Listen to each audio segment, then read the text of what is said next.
Hi, everyone. Welcome back to Destiny Rocks. This is part two of Calico Ghost Town in Calico, California. Let's go check it out. One of my favorite things about the Calico Ghost Town is the landscape. This town is nestled between beautiful calico colored mountains. With the restored buildings and mining equipment, it isn't hard to envision yourself here in the 1890s. Now, before the Calico town was established, there was an elected San Bernardino County sheriff named John King. On April 6, 1881, King, along with his two deputies, discovered silver in these Calico Mountains. They named their discovery the Silver King Mine after the sheriff. Eventually, there would be 31 miles of tunnels throughout these mountains. Several mills were established nearby to process the silver ores, and a narrow gauge railroad was also constructed to reduce transportation costs. In 1882, a San Francisco company bought the Silver King mine for $300,000. This is the Zenda Mining Company building. They were the last owners of the mines in Calico. Let's go inside. Silver was not the only thing being mined at Calico.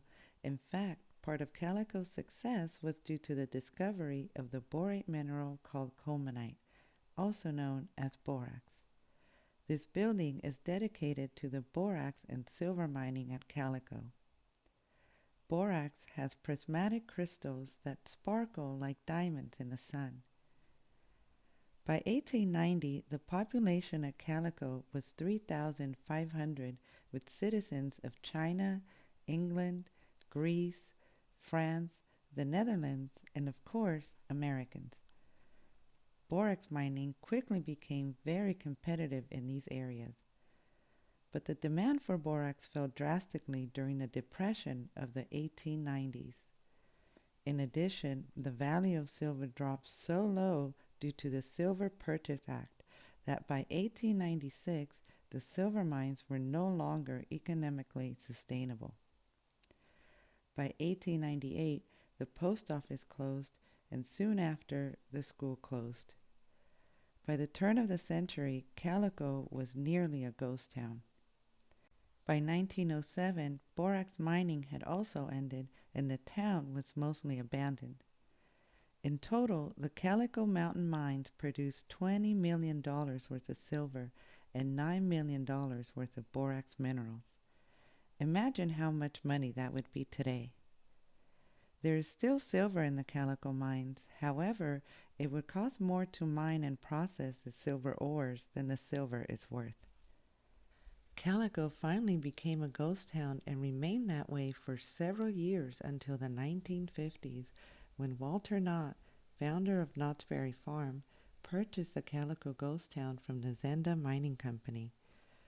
Walter Knott was the nephew of Sheriff John King and knew the Calico town very well. In fact, he had already replicated the Calico ghost town at Knott's Berry Farm, so he figured he could also restore the actual town.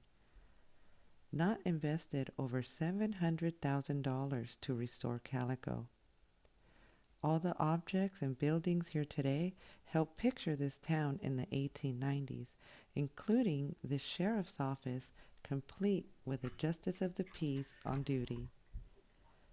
There's also a blacksmith shop which was closed when I got there, but during the peak season there's a blacksmith working and giving demonstrations.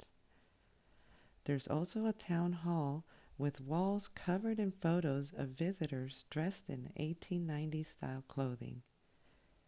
If you look closely, you can also see some pictures of the original Calico residents.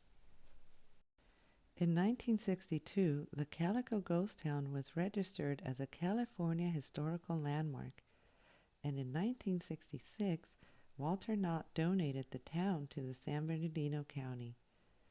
Since then, Calico has been a county regional park. In addition to the museums and historical artifacts throughout the Calico ghost town, visitors can enjoy a historical tour on the Calico Odessa Railroad. This train is like those used during the mining era at Calico, and the views are amazing. I highly recommend it. I hope you enjoyed this video, and if you have, remember to like, comment, share, and follow. Until next time, see you soon.